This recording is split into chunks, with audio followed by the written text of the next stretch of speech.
Good evening friends. இன்னைக்கு நம்ம என்ன பார்க்க போறோம்னா டெஸ்ட் 7ஓட ஓவர்வியூ கிளாஸ். ஓகே, நம்ம வந்து பார்த்தோம்னா குரூப் 2 மெயின்ஸ்க்காக வந்து பார்த்தோம்னா டெஸ்ட் பேட்ச் போட்டிருக்கோம்.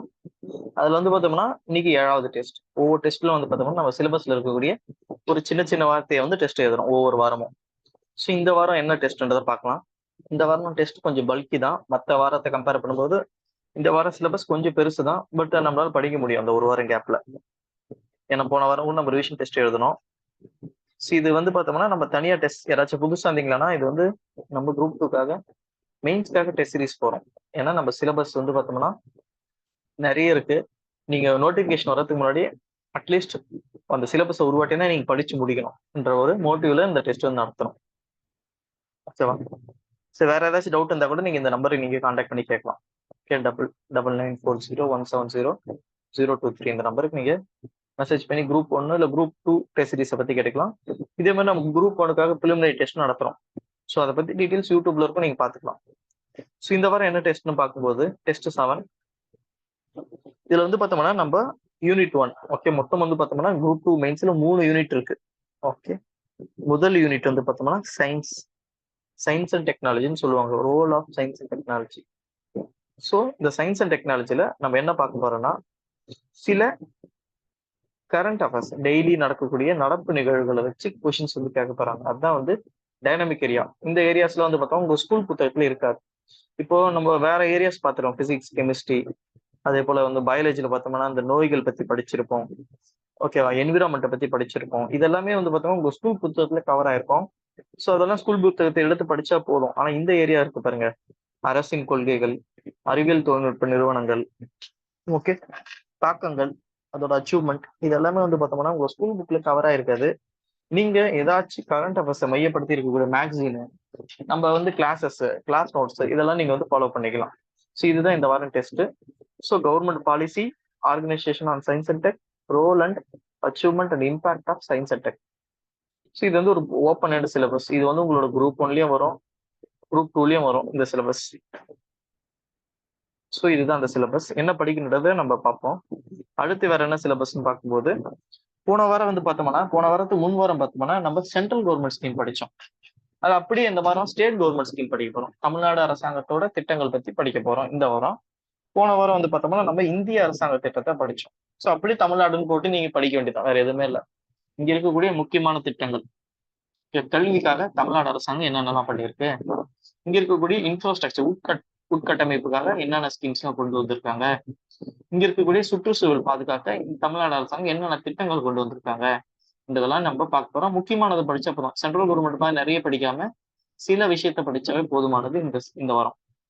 அடுத்து வந்து பார்த்தோம்னா பெண்களை பத்தி இந்த வாரம் நம்ம படிக்க போறோம். விமன் எம்பவர்மெண்ட் தான் என்ன, பெண்களுக்கு அதிகாரம் அளித்தல்லாம் என்ன, இங்க இருக்கக்கூடிய விமன் எம்பவர்மெண்ட்ல அரசாங்கத்தோட பங்கு என்ன, ரோல் ஆஃப் கவர்மெண்ட், இங்க இருக்கக்கூடிய அரசாங்கத்தோட பங்கு. இப்போ அரசாங்கம் என்ன, எப்படி வந்து பெண்களை முன்னேற்றலாம், எக்கனாமிக்கலா, பொருளாதாரத்துல எப்படி முன்னேற்றலாம், அரசியல்ல எப்படி முன்னேற்றலாம், ஓகேவா, பாதுகாப்பு எப்படி வழங்கலாம், அதை பத்தி எல்லாம் நம்ம படிக்க போறோம். இதை தாண்டி கரண்ட் அஃபேர்ஸ், பட்ஜெட் எல்லாம் வந்து உங்களுக்கு சொல்லுவாங்க கிளாஸஸ்ல, அதை நீங்க பாத்துக்கலாம். ஸோ இதுதான் வந்து பார்த்தோம்னா இந்த வாரம் நீங்க படிக்க போறீங்க, டெஸ்ட் எழுத போறீங்க. ஓகே, ஸோ இப்போ ஒவ்வொரு டாபிக்கும் அதுக்குள்ள நீங்க என்னெல்லாம் படிக்கணுன்றதை பத்தி படிக்கிறது தான், தெரிஞ்சுக்கிறது அந்த ஓவர்வியூ கிளாஸ். ஓகேவா? இப்போ என்ன தெரிஞ்சுக்கிட்டீங்களோ அதை வச்சு நீங்க நோட்ஸ் எடுத்து படிக்கலாம், ஈஸியா இருக்கும். ஸோ பார்ப்போம். முதல்ல நம்ம பார்க்க போது சயின்ஸ் அண்ட் டெக். ஓகே, இந்த சயின்ஸ் அண்ட் டெக்ல என்ன படிக்க போறீங்க பார்த்தோம்னா, இது வந்து நான் ஆல்ரெடி சொன்னேன், இது வந்து பார்த்தோம்னா ஒரு டைனமிக் ஏரியா. ஓகேவா? ஸோ இது வந்து பார்த்தோம்னா ஒரு மாறக்கூடிய ஒரு ஏரியா. நீங்க என்னெல்லாம் தெரிஞ்சு வச்சுக்கணும் பார்த்தோம்னா, இதுல ஃபர்ஸ்ட் எடுத்தோன்னா கவர்மெண்ட் பாலிசி. ஓகே, அரசின் கொள்கைகள் பார்த்தோம் பாருங்க. இதுல என்ன பார்த்தோம் நம்ம, கவர்மெண்ட் பாலிசி, அரசின் கொள்கைகள். என்ன கொள்கைகள் பார்க்கணும், முக்கியமா நீங்க சயின்ஸ் அண்ட் டெக் பாலிசியை படிக்கணும். ஓகேவா? இந்திய அரசாங்கம் பார்த்தோம்னா இங்க இருக்கக்கூடிய சயின்ஸ் அண்ட் டெக்கு சில பாலிசி வெளியிட்டு இருக்காங்க, அதெல்லாம் படிக்கணும். ஃபார் எக்ஸாம்பிள் முதல்ல வந்து பார்த்தோம்னா 1958ல சயின்டிபிக் பாலிசி இன் ரெசல்யூஷன் அப்படின்ற பாலிசியை வெளியிட்டாங்க 1958ல. ஏன்னா அப்பெல்லாம் பார்த்தோம்னா இந்த டெக்னாலஜி இனோவேஷன்லாம் தெரியாது. 1958ல வச்சு பாருங்க, ஒன்னே ஒன்று சயின்ஸ், இதுதான் சொல்லியிருப்பாங்க. சயின்ஸ் வந்து எல்லாரும் படிக்கணும், சயின்ஸ் வந்து எல்லாரும் கொண்டு வரணும் அப்படின்றதெல்லாம் முடிவு பண்ணியிருப்பாங்க. முக்கியமா ஒரு 4 பாயிண்ட் இருக்கும் இந்த பாலிசியில. ஸோ அதை தெரிஞ்சு வச்சுங்க. 1958 4 பாயிண்ட் இருக்கும். மோஸ்ட்லி இது ஒரு 6 மார்க்ல கேட்கலாம். அடுத்து என்னன்னா டெக்னாலஜி பாலிசி ஸ்டேட்மெண்ட் அப்படின்னு 1983ல ஒரு பாலிசி இருக்கும். இதுலயே ஒரு 4 பாயிண்ட் தான் இருக்கும். ஜஸ்ட் ஒரு 6 மார்க்குக்கு தெரிஞ்சு வச்சுக்க. அப்புறமா science and tech policy 2003. So இதுல வந்து பார்த்தோம்னா சயின்ஸ் அண்ட் டெக்னாலஜி, அறிவியல் மற்றும் தொழில்நுட்பத்தோட ரெண்டுமே இணைஞ்ச ஒரு பாலிசி விட்டுருப்பாங்க 2003. அது வந்து நீங்க பெருசா படிக்க தேவையில்ல, மேலோட்டம் படிச்சா போதும், கொஸ்டின்ஸ் வராது. கடைசியா நடந்த பாலிசி தான் நம்ம முக்கியம். 2013 பாலிசி, இதுதான் ரொம்ப ரொம்ப முக்கியமான policy. Science and technology innovation policy. Okay, 2013ல கொடுக்கப்பட்ட 2013ல வந்த science and technology innovation policy. இதை நீங்க ஒரு 15 மார்க் மாதிரி படிச்சே ஆகணும், ரொம்ப ரொம்ப முக்கியம். இது தாண்டி வந்து பார்த்தோம்னா இந்த பாலிசி அப்டேட் பண்ணாங்க. எப்போ அப்டேட் பண்ணாங்கன்னா 2020ல அப்டேட் பண்ணாங்க, national science and tech innovation பாலிசின்னு. ஆனா இது வந்து ஒரு படிவமா தான் இருக்கு, டிராஃப்ட். ஏன்னா அந்த டைம்ல கொரோனா வந்துச்சு. அதுக்கடுத்து இந்த பாலிசி பத்தின மக்கள் கிட்ட வந்து சில கருத்துக்களை கேட்டாங்க. அப்புறமா இந்த பாலிசி வரல, ஜஸ்ட் டிராஃப்டா தான் இருக்கு, சும்மா படிச்சா போதும் இதை. ஸோ நீங்க என்ன பண்றீங்கன்னா இவ்வளவுதான் மொத்தம் பாலிசி. ஓகே, இதை தாண்டி வந்து பார்த்தோம்னா இதுதான் சயின்ஸ் அண்ட் டெக்ல இருக்கக்கூடிய பாலிசி. நீங்க வந்து இதை தாண்டி வந்து பார்த்தோம்னா நம்ம சிலபஸ்ல மையப்படுத்தி இருக்கக்கூடிய policy, e governance policy, ID policy, ஓகேவா, மேனுஃபேக்சரிங் பாலிசி, இதெல்லாம் வந்து பார்த்தோம்னா அந்தந்த டாபிக் நீங்க படிக்கும்போது அந்த பாலிசியை படிச்சுப்பீங்க. இப்போதைக்கு இந்த சயின்ஸ் அண்ட் டெக் பாலிசி மட்டும் படிங்க, ஓகேவா. ஸோ பார்ப்போம். ஸோ இந்த 58, 83 இது ரெண்டுமே பார்த்தோம்னா ஒரு 6 மார்க்கான தெரிஞ்சு வச்சுங்க. இது சும்மா ஒரு ரீட் விட்டுருங்க. இந்த 13 முக்கியமா தெரிஞ்சு வச்சுங்க. அதுதான் இப்போதைக்கு கரண்டா இருக்கக்கூடிய பாலிசி. ஸோ இவ்வளவுதான் கவர்மெண்ட் பாலிசி. ஓகே, அடுத்து வேற என்ன படிக்கணும்? அடுத்து நம்ம சிலபஸ் போய் பார்த்தோம்னா organisation on science and tech. இங்க இருக்கக்கூடிய அறிவியல் தொழில்நுட்ப நிறுவனங்கள் கேட்கறாங்க. இப்போ என்னென்ன நிறுவனம்லாம் இருக்குன்னு நீங்க பாத்தீங்கன்னு வச்சுங்க, முக்கியமான 4 நிறுவனம் இருக்கும் இந்தியாவில், ஓகேவா. ஒண்ணு வந்து பார்த்தோம்னா இஸ்ரோ, விண்வெளி ஆராய்ச்சிக்காக இருக்கக்கூடியது பார்த்தோம்னா இஸ்ரோ. இங்க இருக்கக்கூடிய டிஃபென்ஸ், டிஃபென்ஸை பத்தி, டிஃபென்ஸ்ல இருக்கக்கூடிய வெப்பன்ஸ், இந்த மாதிரி ஆயுதங்களை உருவாக்கத்துக்காக இருக்கக்கூடியது, மிசைல்ஸை உருவாக்கக்கூடியது இப்பதான் டிஆர்டிஓ. இங்க பொதுவான எல்லாம் கண்டுபிடிப்போம், ஓகே. அது பிசிக்ஸ், கெமிஸ்ட்ரியில இருந்து பாட்னி, ஜுவாலஜில இருந்து மொத்தத்துக்கும் இங்க யார் இருக்காங்கன்னா ஃபிஷரியில இருந்து எல்லாத்துக்கும் யார் இருக்காங்கன்னா சிஎஸ்ஐஆர் அவங்க இருக்காங்க. அதுதாண்டி அக்ரிகல்ச்சர், இங்க கூட வேளாண்மையில கண்டுபிடிப்பதற்காக ஐசிஏஆர் இருக்காங்க. ஸோ இந்த நிறுவனத்தெல்லாம் பத்தி தெரிஞ்சுங்க. என்னெல்லாம் தெரிஞ்சுக்கணும்னு கேட்டீங்கன்னா இந்த நிறுவனத்தோட வரலாறு, இந்த நிறுவனம் எப்ப தொடங்கப்பட்டது, எங்க தொடங்கப்பட்டாங்க, இதோட ஹெட் குவார்டர் எங்க இருக்கு, இதோட ரீஜனல் ஆஃபீஸ் எங்க இருக்கு, அதுக்கடுத்து இதோட அப்ஜெக்டிவ் என்ன, இந்த ஆர்கனைசேஷனோட அப்ஜெக்டிவ் என்ன, இதோட மேஜர் அச்சீவ்மெண்ட் எப்பனா இது வரைக்கும் ஆரம்பிச்சதுல இருந்து இது வரைக்கும் என்னென்ன அச்சீவ்மெண்ட், மேஜர் அச்சீவ்மெண்ட் என்னென்ன அச்சீவ்மெண்ட். கடைசியா பார்த்தோம்னா இப்போ ரீசெண்டான ஒர்க், இப்போ இஸ்ரோனா நீங்க ரீசெண்டா நடந்த சந்திரயான் பத்தி சொல்லலாம். இப்போ மேஜர் அச்சீவ்மெண்ட்னா நீங்க எல்லாத்தையும் சொல்லணும், ஓகே. அப்போ ஆரம்பிச்ச அந்த ஆரியபட்டா ராக்கெட் அந்த டைம்ல ஆரம்பிச்சு நீங்க வந்து சந்திரயான் 1, மாம் மிஷனு, சந்திரயான் 2, அதெல்லாம் நீங்க வந்து மொத்தமா சொல்லி இப்போ இருக்கக்கூடிய நம்ம ஆதித்யா மிஷன்ஸ் எல்லாத்தையும் நீங்க சொல்லணும். ஸோ ஃபியூச்சர் ஒர்க்குனா இனிமையா நடக்கக்கூடிய விண்வெளிக்கு மனிதர்கள் அனுப்பும் திட்டம், அதுக்கடுத்து வந்து பார்த்தோம்னா இந்த வீனஸ் மிஷன், சுக்ரைன் மிஷன், அதெல்லாம் நீங்க சொல்லலாம் ஃபியூச்சர். ஸோ இந்த மாதிரி வந்து பார்த்தா ஒவ்வொரு நிறுவனத்துக்கும் ஃபியூச்சர் ஒர்க் பத்தி இருந்தா எழுதிங்க. இஸ்ரோக்கு இருக்கு, மற்ற நிறுவனத்துக்கும் நீங்க தெரிஞ்சு வச்சு லைட்டா. ஸோ அதை எப்ப தொடங்கினாங்க, அதோட பிரான்ச்சஸ், இதோட அப்ஜெக்டிவ், அதோட நோக்கம் என்ன, அதோட அச்சீவ்மெண்ட், இது வரைக்கும் எப்பனா என்ன சாதனை பண்ணியிருக்காங்க, ஓகேவா. இப்போ வந்து நீங்க ஐசிஏஆர் எடுத்தோம்னா அந்த டைம்ல நிறைய நமக்கு இந்த கொரோனா டைம்ல நிறைய இதுவெல்லாம் அவங்க பண்ணியிருக்காங்க. அந்த கிட்டெல்லாம் கொடுத்துருக்காங்க, கிளவுஸ் கிட்டு அவங்க தான் ரெடி பண்ணி கொடுத்தாங்க. இந்த பிசிஆர் கிட் இருக்குல்ல, அதெல்லாம் இவங்க தான் ரெடி பண்ணி கொடுத்தாங்க அந்த டைம்ல. வேக்சின், ஒரு பக்கம் வேக்சின்லாம் வந்து சீரம் இன்ஸ்டியூட், அதுக்கடுத்து பாரத் பயோடெக், இவங்களாம் வந்து வேக்சின்லாம் கண்டுபிடிச்சாங்க. ஸோ இவங்களெல்லாம் பத்தி லைட்டா தெரிஞ்சுக்கலாம் போதும். முக்கியமா இவங்க 4 பேர் தான். ஸோ இந்த 4 நிறுவனத்தை பத்தி தெரிஞ்சு வச்சுங்க. அவங்களோட வரலாறு, அவங்களோட நோக்கம், அவங்களோட அச்சீவ்மெண்ட், இது வரைக்கும் அவங்க என்னென்ன சாதனை பண்ணியிருக்காங்க, இனிமே என்ன பண்ண போறாங்க. ஸோ இதுதான் வந்து உங்களோட ஆர்கனைசேஷன். இதை தாண்டி வேற என்ன ஆர்கனைசேஷன் இருக்குன்னு கேட்டீங்கன்னா சில முக்கியமான ஆர்கனைசேஷன் இருக்கு, ஓகே. அதுதான் இந்த ஆர்கனைசேஷன். இப்போ சீரம் இன்ஸ்டியூட் ஆஃப் இந்தியா, அவங்கெல்லாம் பார்த்தோம்னா இந்த மலேரியாக்காக இப்போ புதுசாக ஒரு வேக்சின் கண்டுபிடிச்சிருக்காங்க. இந்த மாதிரி ஜஸ்ட் ஒரு 6 மார்க்குக்கு தெரிஞ்சு வச்சுங்க. So park, Indira Gandhi centre for atomic research, new space limited, anthrax, இந்த மாதிரி நிறுவனங்களா கொடுத்துருக்கேன். ஜஸ்ட் அவங்கள பத்தி அட்லீஸ்ட் இந்த மாதிரி ஒரு நிறுவனம் இருக்கான்னு தெரிஞ்சு வச்சுங்க. ஒரு 6 மார்க். மற்றபடி நீங்க உள்ள நிறைய பொறுத்தல மோஸ்ட்லி இந்த 4 நிறுவனம் தான் கேட்பாங்க, கேட்டிருக்காங்க இது வரைக்கும். ஓகேவா? ஸோ இதுதான் ஆர்கனைசேஷன். அடுத்து நான் பார்க்க போது role. Okay, role and achievement, impact of science and technology. இப்போ அன்றாடம் இந்த அறிவியல் தொழில்நுட்பம் நமக்கு எப்படிலாம் உதவுது, நான் சில முக்கியமான ஏரியா குரூப் 1 சிலபஸ்ல இருந்து கொடுத்துருக்கேன். நீங்க இது மட்டும் படிச்சா கூட போதும். குரூப் 1 சிலபஸ்ல இருக்குது. நானோ டெக்னாலஜியோட பயன்பாடு என்ன, ஸ்பேஸ்ல எப்படி இந்த அறிவியல் பயன்படுத்து, டெலகாம புத்தகம் 5G என்ன, 5Gயோட இம்பார்ட்டன்ஸ், ஓஷனோகிராஃபில எப்படி பயன்படுது, சயின்ஸ் அண்ட் டெக் எப்படி அங்க யூஸ் ஆகுது, சயின்ஸ் அண்ட் டெக் எப்படி அக்ரிகல்ச்சர்ல யூஸ் ஆகுது, சயின்ஸ் அண்ட் டெக் ஐடில எப்படி யூஸ் ஆகுது, சயின்ஸ் அண்ட் டெக் இண்டஸ்ட்ரீஸ்ல எப்படி யூஸ் ஆகுது, அடுத்து ரோபோட்டிக்ஸ், இதெல்லாம் நீங்க ஜென்ரலா தெரிஞ்சு வச்சுங்க. இதெல்லாம் வந்து ஓப்பன் அண்ட் ஏரியா, உங்களுக்கு என்னன்னா கேள்வியை கேட்கலாம். அப்ப என்ன பண்ணலாம்னா, நீங்க இப்போ சயின்ஸ் அண்ட் டெக்ல எதெல்லாம் அப்ளை ஆகுது, இப்போ science and tech, AI, okay, artificial intelligence, அதோட பயன்பாடுகள் என்ன, ஸோ இந்த மாதிரிலாம் நீங்க இப்போ இருக்கக்கூடிய இதுக்கு வந்து இதுதான் சிலபஸ், டிஃபைன்டு சிலபஸ்னு இல்லை. ஸோ இதெல்லாம் மேஜர் ஏரியாஸ் நீங்க பாத்துக்கலாம். முக்கியமா அக்ரிகல்ச்சர், இது நீங்க பின்னாடி படிச்சிருங்க, science and tech and agriculture. So இதுதான் உங்களோட சயின்ஸ் அண்ட் டெக்கோட சிலபஸ். இந்த வாரத்துக்கு சயின்ஸ் அண்ட் டெக்ல நீங்க படிக்க வேண்டியது இருக்கும். ஸோ ஒரு வாட்டி சொல்றேன், ஃபர்ஸ்ட் கவர்மெண்ட் பாலிசி கொடுத்துருக்காங்க. ஓகே, இந்த 3 தான், இது இல்லை, எனர்ஜி இல்லை. ஸோ கவர்மெண்ட் பாலிசி கொடுத்துருக்காங்க. அதுக்கு இங்க இருக்கக்கூடிய முக்கிய ஆர்கனைசேஷன் கேட்டிருக்காங்க, role, achievement, impact of science and tech. So policy புத்தகம் உங்களுக்கு மொத்தம் 4 பாலிசி, ஒரு டிராஃப்ட் தான். 58, 83, 2003, 2013. 2013 ஒரு 15 மார்க்கே கேட்கலாம், மற்றெல்லாம் ஒரு 6 மார்க்ல கேட்கலாம். ஓகேவா? அதுக்கடுத்து டிராஃப்ட் புத்தகம் 2020 டிராஃப்ட் படிச்சிங்க. ஆர்கனைசேஷன் புத்தகம் இந்த 4 தான் முக்கியமானது. ஏன்னா இவங்க தான் வந்து முக்கியமான ஃபீல்டு, இங்க இருக்கக்கூடிய முக்கியமான துறைகளை கையாளுறாங்க. ஸோ இஸ்ரோ, டிஆர்டிஓ, சிஎஸ்ஐஆர், ஐகேப், இவங்க எல்லாமே அவங்களோட ஆர்கனைசேஷனோட வரலாறு, அப்ஜெக்டிவ், மேஜர் அச்சீவ்மெண்ட்லாம் பார்த்துங்க. அதுக்கடுத்து இந்த நிறுவனம்லாம் கொடுத்துருக்கு. இதெல்லாம் அது ஜஸ்ட் தெரிஞ்சுக்க, ரொம்ப இம்பார்ட்டன்ட்லாம் இல்லை. இங்க மாதிரி நிறுவனம் இருக்கு, இப்ப ஆரம்பிச்சாங்க, அது மட்டும் தெரிஞ்சுக்க. இது லிஸ்ட் பெருசா போயினே இருக்கும், நிறைய நிறுவனம் இருக்கு. பாரத் பயோடெக் இருக்கு, அது மாதிரி நிறைய நிறுவனம் இருக்கு. எல்லாத்தையும் நம்ம தெரிஞ்சுக்க முடியாது. பட் இதெல்லாம் நியூஸ்ல வரக்கூடிய சில நிறுவனங்கள். ஓகேவா? ஜஸ்ட் இதெல்லாம் கூகுள் பண்ணி ஜஸ்ட் தெரிஞ்சுக்க, மற்றபடி ரொம்ப படிக்க வேணாம் அதை. அதுக்கடுத்து பார்த்தோம்னா இங்க இருக்கக்கூடிய science and tech daily application, அன்றாடம் சயின்ஸ் அண்ட் டெக் எப்படி நமக்கு பயன்படுது, ரோபோட்டிக்ஸோ இல்ல இண்டஸ்ட்ரீஸ்ல எப்படி பயன்படுது, அக்ரிகல்ச்சர் எப்படி பயன்படுது, ஐடில எப்படி பயன்படுது, பயோடெக்னாலஜி எப்படி பயன்படுது, oceanography, telecom, space, nano technology, இதெல்லாம் எப்படி பயன்படுதுன்னு தெரிஞ்சு வச்சுங்க. ஸோ இதுதான் சயின்ஸ் அண்ட் டெக்.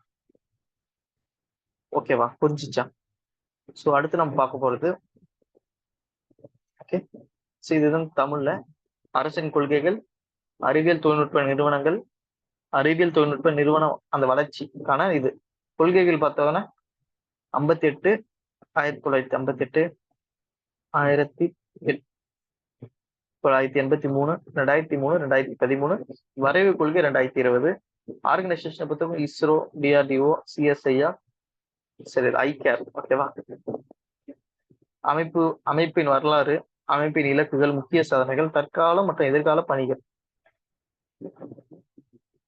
அதுக்கடுத்து பார்த்தோம்னா நானோ டெக்னாலஜி, 5G, கடல் சார்ந்து இங்க இருக்கக்கூடிய தொழிற்சாலைகள் பத்தி, ரோபோட்டிக்ஸ்ல இதெல்லாம் தெரிஞ்சு வச்சுங்க. இங்க இருக்கக்கூடிய அறிவியலோட தாக்கம். ஸோ இவ்வளவுதான் நீங்க தெரிஞ்சு வச்சுக்கோங்க. அடுத்த சிலபஸ் போலாமா? அடுத்த சிலபஸ் புத்தகம் போன வாரத்துக்கு முன் வாரமே நம்ம நிறைய டிஸ்கஷன் பண்ணியிருக்கோம். ஓகேவா?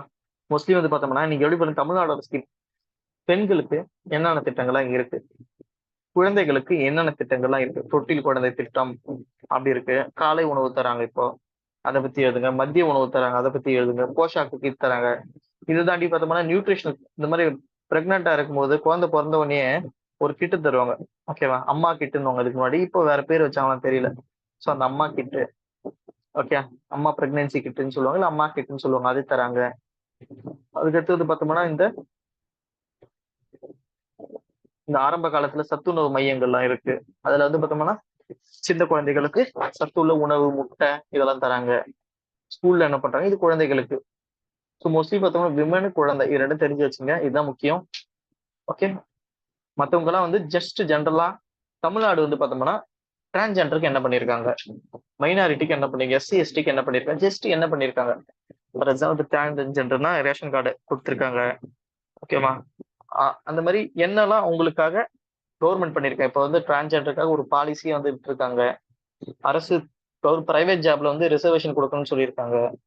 இந்த மாதிரி மூன்றாம் பாலினத்துக்கு என்ன பண்ணாங்க, டிஃபரன்ஷியபிள் ஏபிள்டு பர்சனுக்கு என்ன பண்ணியிருக்காங்க தமிழ்நாடு அரசு.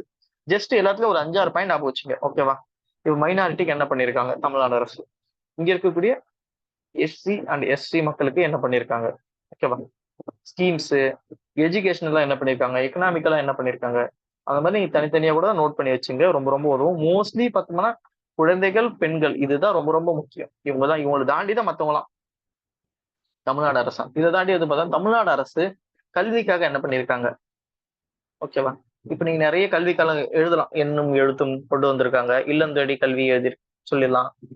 ஓகேவா, அதுக்கடுத்து பார்த்தோம்னா ஸ்கூலோட தரத்தை அதிகப்படுத்தியிருக்காங்க. அது மாதிரி நிறைய விஷயங்கள்ல வந்து நீங்க வந்து சொல்லலாம் இப்போ. ஓகேவா, இந்த கொரோனால பார்த்தோம்னா நிறைய கல்வி பாதிப்பானதுனால அதை வந்து இது பண்றாங்க. அதுக்கடுத்து இங்க இருக்க தொழிற்சாலை மேம்படுத்த முக்கியமானதை மட்டும் பாருங்க, எல்லாத்தையும் படிக்க தேவையில்ல, ஏன்னா இது சென்ட்ரல் கவர்மெண்ட்டுக்காக நான் கொடுத்தது. தமிழ்நாடுக்கும் பார்த்தோம்னா இது அப்படியே பொருந்தும். மோஸ்ட்லி பார்த்தோம்னா பாதிக்கு மேற்பட்ட ஸ்கீம் வந்து பார்த்தோம்னா சென்ட்ரல் ஸ்பான்சர் ஸ்கீம் தான் இருக்கும். சென்ட்ரல் கவர்மெண்ட் காசு கொடுத்துரும், ஸ்டேட் கவர்மெண்ட் அதை இம்ப்ளிமெண்ட் பண்ணும். அங்க 60 ரூபா கொடுப்பாங்க, இவங்க 30 ரூபா கொடுப்பாங்க, இவங்க 40 ரூபா போடுவாங்க, சேர்த்து 100 ரூபாய் போட்டு அந்த ஸ்கீமுக்கான ஃபண்டிங் இருக்கும். 60-40% இருக்கும். அப்போ most of the central government scheme நீ ஸ்டேட் கவர்மெண்ட்டுக்கு எழுதிக்கலாம். சில ஸ்கீம் வந்து பார்த்தோம்னா இந்த ஸ்டேட்லயே நம்ம கொடுத்துருப்பாங்க. ஃபார் எக்ஸாம்பிள் இப்போ பெண்களுக்குன்னு எழுதும்போது நீங்க அந்த பஸ் எழுதலாம், உரிமை தொகை 1000 ரூபாய் தராங்க, இலவச பேருந்து தராங்க. இந்த மாதிரி recent scheme central state government scheme எழுதிட்டு சில சென்ட்ரல் கவர்மெண்ட் ஸ்கீம் நீங்க எழுதிக்கலாம். ஓகேவா, ஸோ இப்படி பார்த்துக்கலாம். இப்போ வந்து பார்த்தோம்னா பெண்களுக்கு பொலிட்டிக்கலா பண்றதுக்காக 33% ரிசர்வேஷன் கொடுக்க போறாங்க. இப்ப தமிழ்நாடு பொறுத்த வரைக்கும் பஞ்சாயத்துல 50% ரிசர்வேஷன் பெண்களுக்கு இருக்கு. இந்த மாதிரி என்னெல்லாம் இருக்கோ அது எல்லாத்தையும் பெண்களுக்கு இதை பண்ணாங்க, குழந்தைகளுக்கு இதை பண்ணியிருக்காங்க. ஓகேவா, அது மட்டும் இல்லாம இங்க இருக்கக்கூடிய தண்ணிக்காக, ஃபார் எக்ஸாம்பிள் தமிழ்நாட்டுல ட்ரிங்கிங் வாட்டருக்காக என்ன பண்ணியிருக்காங்க. இப்போ நீ சென்னையே எத்தனை வச்சுங்க, நிறைய திட்டங்கள் போட்டிருப்பாங்க. ஓகேவா, பூண்டி நீர்த்தேக்கத்துல வந்து தண்ணி சேமிச்சிருப்பாங்க. அதை வந்து அந்த அது பூண்டி நீர்த்தேக்க திட்டம்னு ஒண்ணு இருக்கும், வீராணா ஏரி திட்டம்னு ஒண்ணு இருக்கும். ஒரு பக்கம் பார்த்தோம்னா இந்த தமிழ்நாடு முழுக்க பார்த்தோம்னா ஒகேனக்கல் கூட்டு குடிநீர் திட்டம் இருக்கும். அவினாசி அந்த இடத்துல ஒரு குடிநீர் திட்டம் இருக்கும். அவினாசி இன்னொரு ஊர். இந்த மாதிரி பார்த்தா தாமிரபரணியில கூட ஒரு குடிநீர் திட்டம் இருக்கும். இந்த மாதிரி குடிநீருக்காக தமிழ்நாடு அரசாங்கம் என்னென்ன திட்டங்கள்லாம் வகுத்திருக்காங்க. ஓகேவா, இங்க இருக்கக்கூடிய உட்கட்டமைப்புக்காக ஹெல்த்துக்கு என்னென்ன சிஎம் இன்சூரன்ஸ் ஸ்கீம் இருக்கும். Okay, Tamil Nadu CM insurance scheme 5 லட்சம் ரூபாய்க்கு நம்ம செலவு பண்ணிக்கலாம். அந்த மாதிரி தமிழ்நாடு ஸ்கீம் இன்சூரன்ஸ் இருக்கும். உணவு ஸ்கில் டெவலப்மெண்ட்டுக்காக என்ன பண்ணியிருக்காங்க, நான் முதல்வன் திட்டம். அந்த மாதிரி நீங்க ஸ்டேட் கவர்மெண்ட் திட்டத்தை போட்டுட்டு சில சென்ட்ரல் கவர்மெண்ட் திட்டத்தை போடணும். ஓகேவா, அப்ப சென்ட்ரல் கவர்மெண்ட் திட்டத்தை பார்த்தோம்னா இந்த ஸ்கில் இந்தியா மிஷன் அதெல்லாம் நீங்க ஆட் பண்ணிக்கலாம், ஏன்னா அதுவும் தமிழ்நாட்டிலே இம்ப்ளிமெண்ட் ஆகும். ஸோ இப்படிதான் வந்து நீங்க நோட்ஸ் எடுத்து வச்சுக்கணும். இதெல்லாம் டாபிக்ஸ். ஓகே, அதுக்கு எடுத்து பார்த்தோம்னா பட்ஜெட், தமிழ்நாடு அரசாங்கத்தோட இந்த இந்த வருஷத்தோட பட்ஜெட்டை படிச்சு வச்சுங்க. அக்ரிகல்ச்சர் பட்ஜெட் தனியா தராங்க, ஸோ அக்ரிகல்ச்சர் பட்ஜெட்டும் கொஞ்சம் படிச்சு வச்சுங்க, ரொம்ப உதவும். ஸோ இது வந்து பார்த்தோம்னா நம்ம மாநில அரசின் திட்டங்கள் மட்டும் பாருங்க. குழந்தைகள், பெண்கள் நான் சொன்னதுதான் அப்படி தமிழ்லயும் இருக்கும். ஸோ கல்விக்காக என்ன பண்ணாங்க, பெண் கல்வி, ஆண் கல்வி எல்லாமே சேர்த்து. ஓகேவா, நீங்க பழசுல இருந்து கூட ஆரம்பிக்கலாம். அந்த டைம்ல 1997லயே வந்து பார்த்தோம்னா இந்த பெரியோருக்கு கல்வி வந்து கொடுக்கணும்னு நிறைய திட்டங்கள் தமிழ்நாட்டுல ஆரம்பிச்சிருப்பாங்க. ஓகேவா, இந்த வயதானவங்களுக்குள்ள கல்வி சொல்லி தரணும்னு. ஸோ அந்த திட்டங்கள்லாம் நீங்க வந்து யூஸ் பண்ணிக்கலாம். ஓகே, ஸோ இதுதான் வந்து பார்த்தோம்னா நீங்க யூனிட் 2ல படிக்க போறீங்க. ஓகேவா, யூனிட் 2 அட்மினிஸ்ட்ரேஷன்ல நீங்க படிக்க வேண்டிய டாபிக். அதுல என்ன படிக்கணும், எப்படி நோட்ஸ் எடுக்கணும்ன்றதெல்லாம் நான் சொல்லிட்டேன். நீங்க இதே மாதிரி நோட்ஸ் எடுத்து படிச்சு அதை நீங்க மெயின்ஸ் பாயிண்ட் ஆஃப் வியூல இம்ப்ளிமெண்ட் பண்ணீங்க. இதுக்கான கிளாஸஸ் வந்து பார்த்தா இந்த வரக்கூடிய அந்த 4 நாள்லாம் உங்களுக்கு கிளாஸஸ் நடக்கும். அந்த கிளாஸஸ்ல நீங்க வந்து கத்துக்கலாம். இப்போதைக்கு ஒரு ஐடியா, நம்ம என்ன படிக்க போறது தெரிஞ்சுட்டா ஈஸியா நம்ம படிச்சிடலாம் அந்த இடத்துல போயிட்டு. அதுதான் கடைசியா பார்க்க போறது வந்து பார்த்தோம்னா உங்களுக்கு சோசியோ எக்கனாமிக் இஷ்யூ. ஓகே, சமூக பொருளாதார பிரச்சனைகள். இதுல வந்து பார்த்தோம்னா பெண்களுக்கான பிரச்சனையை பத்தி பார்க்க போறோம். ஸோ அதுக்கு முன்னாடி வந்து பார்த்தோம்னா விமன் எம்பவர்மெண்ட்னா என்ன. ஓகேவா, இது ரொம்ப ரொம்ப முக்கியமானது. பெண்களுக்கு அதிகாரம் அளித்தல். எடுத்தோடனே விமன் எம்பவர்மெண்ட்டுக்கு டெஃபினேஷன் எழுதிங்க. விமன் எம்பவர்மெண்ட்னா இதுக்கான டெஃபினேஷன் ரெடி பண்ணீங்க. ஸோ அப்படின்னா என்ன அப்படின்னு சொல்றதுக்கான டெஃபினிஷன், பிரின்சிபல்ஸ். இப்போ எதெல்லாம் சேர்த்த உமன் எம்பவர்மெண்ட்? ஒரு பெண் என்றவங்க அதிகாரம் அளித்தல்னா ஜஸ்ட் ஒரு 1000 ரூபாய் காசு கொடுத்தா மட்டும் அதிகாரம் வந்துருமா கேட்டோம்னா இல்ல. அவங்களுக்கு பொலிட்டிக்கல் பவர் தரணும். ஓகேவா? இப்ப அமைச்சரவையில வந்து பார்த்தோம்னா 10 பேர் இருக்காங்கன்னா 3 பேர் பெண்கள் இருக்கணும். 100 பேர் இருக்காங்கன்னா எம்எல்ஏ 35 பேர்னா பெண்கள் இருக்கணும். அவங்களுக்கு அவங்க பொலிட்டிக்கல் பவர் கொடுக்கணும். அவங்களுக்கான எக்கனாமிக் பவர் மட்டுமே பத்தாது. Economic power, safety. ஓகேவா? அவங்க வந்து எப்பவுமே பாதுகாப்பாக உணரணும். ஓகேவா? இந்த சமூகத்துல எந்த ஒரு அச்சமும் இல்லாம இந்த மாதிரி நிறைய விஷயங்கள் சேர்ந்தாதான் ஒரு பெண்ன்றவங்க இங்க எம்பவர் ஆகும். வீட்லயும் சரி, சொசைட்டிலயும் சரி, அவங்க நினைச்சதை அவங்க பண்ணணும். ஓகேவா? அவங்க நினைக்கக்கூடியதை அவங்க செய்யணும், எந்த ஒரு அச்சமும் தயக்கமும் இல்லாம. அதுதான் வந்து ஒரு உண்மையான ஒரு எம்பவர்மெண்டா கருதப்படும். ஓகேவா? சோ அதை பத்தி நீங்க தெரிஞ்சு வச்சுங்க. அதுக்கடுத்து ஏன் பெண்களுக்கு இம்பார்ட்டன்ஸ், பெண்கள் எம்பவர் ஆனா என்ன இம்பார்ட்டன்ஸ், நீடு, எதனால பெண்கள் எம்பவர் ஆகணும்? சும்மா என்ன கேட்டீங்கன்னு வச்சுங்க, இப்போ இந்தியாவுல 100%த்துல 50% பெண்கள் தான். ஆனா இந்தியாவுல பாதிக்கு மேற்பட்ட பாதி மக்கள் பெண்கள் தான். ஆனா அவங்க எம்பவரே ஆகல. வீட்டை விட்டே வராம இருக்காங்க. ஒரு பைனான்சியலா, ஓகேவா, அவங்களால வந்து ஒரு வேலைக்கு போய் காசு வந்து தன்னைத்தானே சம்பாதிச்சு தனக்கான காசு அவங்களே பண்ண முடியல. ஓகே, சம்பாதிக்க முடியல, அந்த மாதிரி இருக்காங்க. அப்போ எதனால அவங்க எம்பவர் ஆகணும்? 50% மக்கள் வந்து எம்பவர் ஆகணும், இந்த நாடே வந்து வளரும். ஓகேவா? ஒரு பெண் அவங்க எம்பவர் ஆகணும், அந்த குடும்பமே எம்பவர் ஆன மாதிரி. இந்த மாதிரி ஏன் அவங்க எம்பவர் ஆகணும்? அடுத்து சேலஞ்சஸ். பெண்கள் வந்து அதிகாரம் வர்றதுல என்னென்னலாம் தடைகள் இருக்கு? ஸோ இதெல்லாம் வந்து நிறைய சொல்லலாம் நம்ம. இது வந்து பார்த்தோம்னா ஆணாதிக்கமான சொசைட்டி பெண்களுக்கான அந்த பவர்ன்றதை தராது. ஸோ இப்படி சொல்லலாம். பெண்களுக்கு கல்வி மறுக்கப்படுது, அது ஒரு சேலஞ்ச். பெண்களுக்கு வேலைக்கு போற அந்த திறமை எல்லாமே இருந்தும் வேலைக்கு அனுப்ப மாட்டேன்றாங்க. எல்லாமே அந்த சமுதாயம், குடும்ப கட்டமைப்பு. பெண்களுக்கு பார்த்தோம்னா வீட்டில் இருக்கக்கூடிய வேலை எல்லாமே செய்யணும். ஸோ இந்த மாதிரி வந்து பார்த்தா இந்த கட்டமைப்பு முறைகள் இது எல்லாத்தையும் நீங்க வந்து இந்த சேலஞ்சஸ்ல கொடுக்கலாம். இங்க இருக்கக்கூடிய government scheme, central government, state government scheme, பெண்களை எம்பவர் பண்றதுக்கு, பெண்களை வந்து பார்த்தோம்னா முன்னேற்றத்துக்காக இருக்கக்கூடிய எல்லா ஸ்கீம்ஸும் எதுங்க, ஸ்டாண்ட் அப் இந்தியா. ஓகேவா? அதுல வந்து பார்த்தோம்னா லோன் தராங்க. செல்ஃப் ஹெல்ப், சுய உதவி குழுக்கள் இருக்குங்க, அது மூலமாவும் எம்பவர் பண்றாங்க. மூத்ரா ஸ்கீம் இருக்கு. அந்த ஸ்கீம் மூலமா இங்க இருக்கக்கூடிய சிறுதொழில் செய்த பெண்களுக்கு லோன் தராங்க, பைனான்சியலா பண்றாங்க. ஒரு பக்கம் வந்து பார்த்தோம்னா பொலிட்டிக்கல் பவர். இங்க வந்து பார்த்தீங்கன்னா எலெக்ஷன்ல பெண்களுக்கான இடஒதுக்கீடு இருக்கு. இது தமிழ்நாட்டுல பார்த்தோம்னா பஞ்சாயத்து எலெக்ஷன்ல 50% பெண்கள் வந்து போட்டி போடணுன்ற கட்டாயம் இருக்கு. ஸோ இந்த மாதிரி பொலிட்டிக்கலாகவும் சரி, எக்கனாமிக்கலாவும் சரி, சோசியலி பாரு, இந்த மாதிரிலாம் எம்பவர் பண்றதுக்கான அரசாங்கத்தோட திட்டங்கள் என்ன, இதெல்லாம் வந்து நீ தெரிஞ்சு வச்சுக்கணும். சரி, அடுத்து ரோல் ஆஃப் விமன். ஓகேவா? ஃபார் எக்ஸாம்பிள் ஒரு பெண் எந்த மாதிரிலாம் எம்பவர் பண்ணியிருக்கணும்னா இதுல விட்டுருக்காங்க பாருங்க.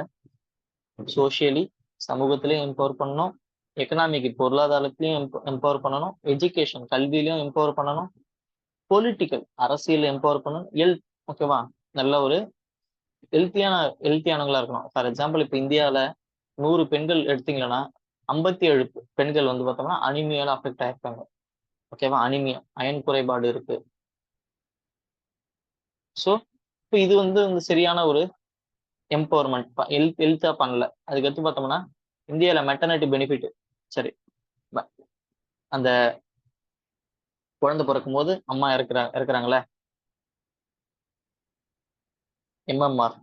இந்த எம்எம்ஆர் பார்த்தோம்னா அதிகமா இருக்கு. 1,00,000 பேர்ல பார்க்கும்போது இந்தியாவில் 130 பெண்கள் வந்து இறக்குறாங்க. ஓகேவா? Maternity mortality rate. ஓகேவா? 130 பேர் மேல இறக்குறாங்க. இதுவும் பார்த்தோம்னா ஹெல்த் ரொம்ப ரொம்ப வீக்கா இருக்காங்க. ஸோ அது இந்த மாதிரி. ஸோ இந்த மாதிரி ஹெல்த்ல என்னென்ன பிரச்சனை, குழந்தைகள் பார்த்தோம்னா ஒரு போஷாக்கோட இல்லை, நியூட்ரிஷன் டெபிசிட்டோட இருக்கு. அது காரணம் அம்மாவும் பார்த்தோம்னா ஒரு ஊட்டச்சத்தோட இல்லை. ஸோ இதுக்கெல்லாம் ஹெல்த்ல எப்படி நம்ம எம்பவர் பண்ணலாம், பொலிட்டிக்கல் எப்படி எம்பவர் பண்ணலாம், எஜுகேஷன்ல, எக்கனாமிக்கல்ல, சோசியல்ல எப்படிலாம் எம்பவர் பண்ணலான்றத தெரிஞ்சு வச்சுங்க. ஓகேவா? அடுத்து வேற என்ன தெரிஞ்சு வச்சுக்கிட்டீங்கன்னா role of IT in human empowerment. ஓகேவா? இப்ப எல்லாமே பார்த்தோம்னா ஐடி இன்ஃபர்மேஷன் டெக்னாலஜி இருந்துச்சு. ஸோ இந்த ஐடி மூலமா எப்படி எம்பவர் பண்ணலாம்?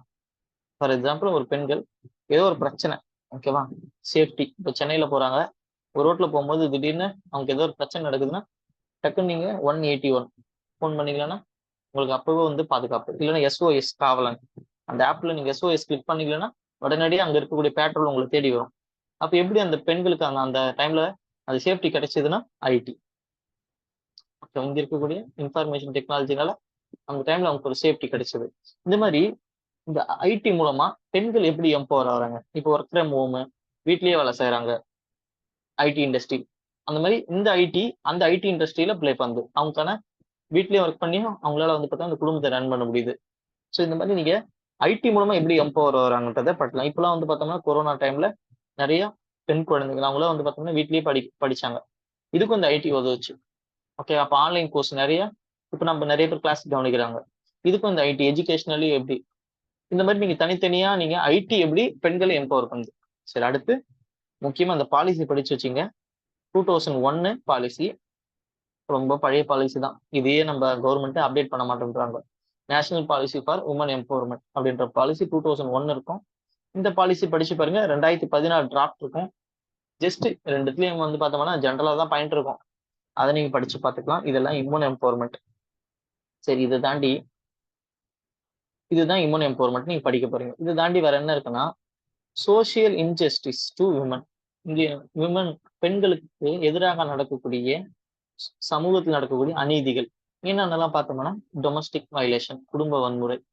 கண்டிப்பா பார்த்தோம்னா ஒவ்வொரு வீட்லயும் இப்ப வந்து பார்த்தோம்னா இந்தியாவில் ஒவ்வொரு 3 குடும்பத்திலையும் ஒரு 3 குடும்பம் எடுத்துன்னு வச்சுக்கோங்க. ஒரு குடும்பத்துல இந்த டொமஸ்டிக் வயலன்ஸ் இருக்கு. ஒண்ணு அவங்க புருஷன், இல்லைன்னா அவங்க வீட்டுல இருக்கக்கூடிய அவங்கள ஏதோ ஒரு பெண்ணே வந்து பார்த்தா ஒரு பெண்ணுக்கு டொமஸ்டிக் வயலன்ஸ். அந்த வயலன்ஸ்ன்றது அந்த வன்முறைன்றது பேச்சினாலே இருக்கலாம், செயல் அடிக்கிறது மூலமா இருக்கலாம், திட்டுறது மூலமா வர்பலி, இல்லை எப்படினாலும் இருக்கலாம். ஸோ இந்த டொமஸ்டிக் வயலன்ஸ் பத்தி தெரிஞ்சு வச்சுங்க. அதிகமா பார்த்தோம்னா டௌரி. இப்போ வந்து பார்த்தா இந்த வரதட்சணையால இருக்கிறது வந்து பார்த்தோம்னா ரொம்ப அதிகமா இருக்கு. மோஸ்ட்லி பார்த்தா இந்த கேரளால பார்த்தோம்னா படிச்ச மாநிலம் தான் கேரளா. ஆனா அங்கதான் பார்த்தோம்னா இந்தியாவிலேயே அதிகமா வரதட்சணையால பெண்கள் வந்து இருக்கிறாங்க. படிச்சிருந்தாலும் என்னதான் படிச்சிருந்தாலும் அங்க வந்து பார்த்தோம்னா இது ஒரு முக்கியமான ஒரு சோசியல் ஈவில்ன்றது அங்க இருக்கு. வேற என்ன பார்த்தோம்னா செக்ஷுவல் அசால்ட். பெண்கள் வந்து பார்த்தா கடத்தி போறது, செக்ஷுவலி இது பண்றது, அதுக்கடுத்து பார்த்தா ரேப்பு. ஓகேவா, இதெல்லாம் நம்ம அன்றாட நம்ம நியூஸ்ல பாக்குறோம். அதுக்கடுத்து பார்த்தா இந்த ஆசிட் அட்டாக்கு, டிராபிக், பெண்கள் வந்து கடத்தின்னு போறது. ஓகேவா, அது செக்ஷுவலுக்காகவும் இல்லைன்னா ஆர்கன்ஸ்க்காகவும் கடத்துறது. ஆனர் கில்லிங் இப்ப அதிகமா இருக்குது பார்த்தா இந்த ஆனர் கில்லிங். ஓகேவா, இதெல்லாம் வந்து ஏன் நடக்குது, இதுக்கான டெஃபினேஷன் என்ன, எப்படி படிக்கிறீங்கன்னா டெஃபினேஷன், காசஸ், கான்சிக்வன்ஸ், ஏன் நடக்குது, இதுக்கான பின் விளைவுகள் என்ன, கவர்மெண்ட் என்ன நடவடிக்கைகள் எடுத்திருக்கு. ஸோ நீங்க எல்லாத்துக்கும் ஜென்ரலா தெரிஞ்சு வச்சுங்க. இதுல இருக்கிறதுக்கு எல்லாத்துக்குமே முக்கியமா இந்த கலர்லாம் கொடுத்துருக்கு பாருங்க. இந்த கலரை படிச்சிருங்க ஃபர்ஸ்ட். டார்க் பண்ணிக்கிறது ரொம்ப ரொம்ப இம்பார்ட்டன்ட். டொமஸ்டிக் வயலன்ஸ் உங்க சிலபஸ்ல இருக்கு. அதை தாண்டி இந்த ஆனர் கில்லிங், ஏன்னா இந்த ஆனர் கில்லிங்ன்றது அதிகமா நடக்குது. ஒரு 6 மாசத்துக்கு ஒரு வட்டம் நம்ம நியூஸ்ல பாக்குறோம். தந்தையே பார்த்தோம்னா மகளை வந்து இந்த மாதிரி ஆனர் கில்லிங் பண்ணிட்டாங்கன்றதெல்லாம் நம்ம பாக்குறோம். ஓகேவா, ஸோ இதுதான் வந்து பார்த்தோம்னா நீங்க தெரிஞ்சுக்கணும். இதுக்கு பார்த்தோம்னா பெண்களை பாதுகாக்கிற சட்டங்கள், பெண்கள் வந்து பார்த்தோம்னா இங்க பாதுகாக்கிற சட்டங்கள், இதெல்லாம் நீங்க கவர்மெண்ட் மெஷர்ஸ்ல படிச்சிருங்க. ஜஸ்ட் தெரிஞ்சு வச்சுங்க. Protection of women from domestic violence act 2005. அதுக்கடுத்து dowry prohibition act 1961, sexual harassment at work place redressal act 2013. So இதுதான் வந்து பார்த்தோம்னா பெண்கள் வந்து பார்த்தோம்னா இந்த ஒர்க் பிளேஸ்ல நடக்கக்கூடிய அநீதியும் இந்த டவுரி பிரச்சனைக்கும் இதுக்கெல்லாம் சட்டங்கள் வந்து இருந்தாலும் இப்போ நடந்துதான் தான் இருக்கு. ஸோ இந்த சட்டங்களை பத்தி லைட்டா தெரிஞ்சு வச்சுங்க. இந்த சட்டத்தை அப்படியே கொடுத்து கூட ஏது சொல்லுவாங்க, ப்ரொடெக்ஷன் ஆஃப் உமன்ஸ் அப்படியே லைன் கொடுத்து எக்ஸ்பிளைன் பண்ண சொல்லுவாங்க. அதனால இது எல்லாத்தையும் ஒரு 10 மார்க்குக்கு நீ படிச்சு வச்சுங்க. ஓகே, நான் என்னென்னலாம் படிக்கணும்னு சொல்லிடுறேன். இது உங்க கிளாஸ் நடத்துவாங்க, நீங்க நோட்ஸ் எடுங்க. அந்த நோட்ஸ் 2 முன்னாடி படிங்க, அதுக்கு டெஸ்ட் எழுதுங்க. ஸோ இதெல்லாம் நீங்க படிக்கணும். இதை தாண்டி வந்து பார்த்தோம்னா சில ஏரியாஸ்ல உங்க சிலபஸ்ல சொல்லியிருக்க மாட்டாங்க. பட் இதெல்லாம் தெரிஞ்சு வச்சுங்க, ரொம்ப ரொம்ப முக்கியம். இந்த பொலிட்டிக்கல் ரிசர்வேஷன், ஓகே, இப்பதான் வந்து பொலிட்டிக்கல் ரிசர்வேஷன் கொடுத்துருக்காங்க. அது ஒன்றும் இம்ப்ளிமெண்டே ஆகல. ஸோ பெண்களுக்கான இந்த பொலிட்டிக்கல் ரிசர்வேஷன் இந்த 33% இப்பதான் கொடுத்துருக்காங்க. அது ஒன்றும் இம்ப்ளிமெண்ட் ஆகல. அதை பத்தி தெரிஞ்சு வச்சுங்க முக்கியமா. அதுக்கு இந்த சுய உதவி குழுக்கள், ஓகேவா, இங்க இருக்கக்கூடிய பெண்கள், கிராமப்புறத்துல இருக்கக்கூடிய நிறைய பெண்கள் இப்ப முன்னேறி இருக்காங்கன்னா அது காரணம் இந்த சுய உதவி குழுக்கள் தான். அவங்களே ஒரு 15 பேர் சேர்ந்து சின்ன சின்னதா அந்த காசை சேமிச்சு அது மூலமா பேங்க்ல ஒரு லோன் வாங்கி அந்த லோன் மூலமா ஒரு கடையோ எதையும் திறந்து அந்த சுய உதவிக்குழுவான காசை கட்டிக்கின்னு வராங்க. கட்டி அவங்களோட வாழ்வியல் முன்னேற்றம் வந்து நிறைய மாறி இருக்காங்க. நிறைய பேர் வந்து பார்த்தா வறுமை கோட்டில் கீழ இருந்து இப்ப மேல வந்திருக்காங்க. அதுக்கு காரணம் சுய உதவி குழுக்கள் தான். சோ இந்த சுய உதவி குழுக்கள்லாம் என்ன? இது எப்படி இது எப்படி இதோட சக்சஸ் என்ன? அதெல்லாம் தெரிஞ்சு வச்சுங்க. அதுக்கடுத்து நம்மளோட கான்ஸ்டிடியூஷன், நம்மளோட அரசியலமைப்புல பெண்களுக்கான ஆர்டிகல். சோ ஆர்டிகல் 16 பெண்களை மையப்படுத்தி பெண்களுக்காகவே ஃபார் எக்ஸாம்பிள் அந்த ஊட்டச்சத்தை பத்தி சொல்லியிருப்பாங்க பின்னாடி. பெண்களுக்கு ஒர்க்கை பத்தி சொல்லியிருப்பாங்க. அதெல்லாம் வந்து முக்கியமான ஆர்டிகல்ஸ்லாம் படிச்சு வச்சுங்க. பெண்களை மையப்படுத்தி ஓகே. இந்த டிராபிகிங் இருக்கும் அந்த ஆர்டிக்கல். ஸோ அந்த பெண்களை மையப்படுத்தி இருக்கக்கூடிய அதுக்கு இந்த கடைசியில பார்த்தோம்னா உங்களுக்கு இந்த உமன் கமிஷன் தனி ஓகேவா இது இருக்கு. நேஷனல் உமன் கமிஷன் அதோட ஆர்கனைசேஷன் அதோட ஃபங்க்ஷன் இதெல்லாம் படிச்சு வச்சுங்க. எப்ப ஆரம்பிச்சாங்க, இதோட வேலை என்ன, அடுத்து ஜெண்டர் இன்இக்வாலிட்டி ஓகே. இங்க ஏன் வந்து ஆண் பெண் சமமா இல்லை, என்னதான் பிரச்சனை இங்க நடக்குது, அது எதுக்கான காரணம் என்ன, இதுக்கு என்ன சொல்யூஷன் படிச்சீங்க. அதுக்கடுத்து லோக்கல் கவர்மெண்ட் ரீப்ரசன்டேஷன் பாருங்க. பெண்கள் வந்து தமிழ்நாட்டுல பார்த்தோம்னா பஞ்சாயத்துல 50% பெண்கள் தான். ஆனா உண்மையான பவர் அவங்க கிட்ட இருக்கா? உண்மையில அவங்க தான் ஆட்சி பண்றாங்களா? உண்மையில அவங்க தான் தலைவரா இருக்காங்களா பார்த்தா இல்ல. அவங்க ஒரு லப்பர் ஸ்டாம்பா தான் இருக்காங்க தவிர அவங்க புருஷன், அவங்களோட அப்பா இப்பெல்லாம் பார்த்தோம்னா நியூஸ்ல பாக்குறோம். 21 வயசுல பஞ்சாயத்து தலைவரா இருப்பாங்க சில பெண்கள்லாம். நம்ம கூட சந்தோஷப்பட்டிருக்கோம், இளைஞர்கள்லாம் அரசியல் பண்ணிட்டாங்க. ஆனா அங்க பார்த்தோன்னு வச்சுங்க, அந்த தொகுதி வந்து பெண்களுக்கு ஒதுக்கி இருப்பாங்க. அவங்க அப்பா என்ன பண்ணிருப்பாங்க, தன்னோட பொண்ணை நிக்க வச்சிருப்பாரு. எல்லா வேலையும் அந்த பொண்ணுன்றது ஒரு லப்பர் ஸ்டாம்பா தான் இருந்திருக்கும். அப்பா என்ன சொல்றாரோ அங்கெல்லாம் சைன் பண்ணியிருக்கும். ஆனா பேர் பார்த்து 21 வயசுல வந்து பஞ்சாயத்து தலைவர்னு சொல்லுவாங்க. அது எல்லாமே ஒரு மாயை தான். பெண்களுக்கு பவர் கொடுக்குற மாதிரி. ஆனா அதை பயன்படுத்துறது எல்லாமே அவங்க அப்பா தான். அவங்க அப்பா என்ன சொல்றாரோ அதை தான் கேட்டிருப்பாங்க. ஒரு பக்கம் அவங்க புருஷன் என்ன சொல்றாங்களோ அதை தான் அவங்க பெண்கள் கேட்டிருப்பாங்க. இங்க வந்து பார்த்தோம்னா ஒரு ஒரு டேட்டா என்ன சொல்லுதுன்னா 100 பெண்கள்ல 20 பெண்கள் மட்டும்தான் அவங்களோட முடிவை தானே எடுக்கிறாங்க. ஓகேவா? இந்த பஞ்சாயத்து தலைவரா இருந்து அவங்களோட முடிவை அவங்க எடுத்து யாரையும் கேட்காம நிறைய நல்லது பண்ணியிருக்காங்க. ஆனா பேலன்ஸ் இருக்கக்கூடிய 80 பேரு அப்பாவோ இல்ல அண்ணன் தம்பி புருஷன் இவங்க சொல்றதான் கேட்கறாங்க. ஒரு லப்பர் ஸ்டாம்பா தான் இருக்காங்க. அவங்க என்ன சொல்றாங்க அதை செய்யறாங்க. பேருக்கு தான் தலைவரா இருக்காங்க தவிர செயலில் தலைவரா இல்லை. சோ அதனால அது என்ன, ஏன் வந்து இந்த லோக்கல் கவர்மெண்ட்ல இங்க இவ்வளவு ரிசர்வேஷன் கொடுத்தோம் பெண்கள் ஏன் எம்பவர் ஆகணும், இதுக்கு என்னதான் காரணம், இதெல்லாம் நீங்க மெயின்ஸ் பாயிண்ட் ஆஃப் வியூல கண்டுபிடிங்க. ஓகேவா? அதுக்கான சொல்யூஷன் எழுதுங்க. அடுத்து வந்து பார்த்தோம்னா பெண்களை மையப்படுத்தி இருக்கக்கூடிய சட்டங்கள். ஓகேவா? பெண்கள் மையப்படுத்தி இருக்கக்கூடிய சட்டங்கள் யாராச்சும் சொல்லுங்க. இப்ப நம்ம பார்த்தலாம் மேல இந்த சட்டத்தெல்லாம் தாண்டி வேற என்னென்ன சட்டங்களா இருக்கு. அந்த சட்டம் பெண்களுக்காக தான். ஓகேவா? அந்த சட்டத்தெல்லாம் தெரிஞ்சு வச்சுங்க. So okay. சோ இவ்வளவுதான் நீங்க வந்து படிக்கணும் பெண்களை பத்தி இருக்கக்கூடியது. புரிஞ்சுச்சா? ஏதாச்சும் டவுட் ஏதாச்சும் இருக்கா இருக்கணும்?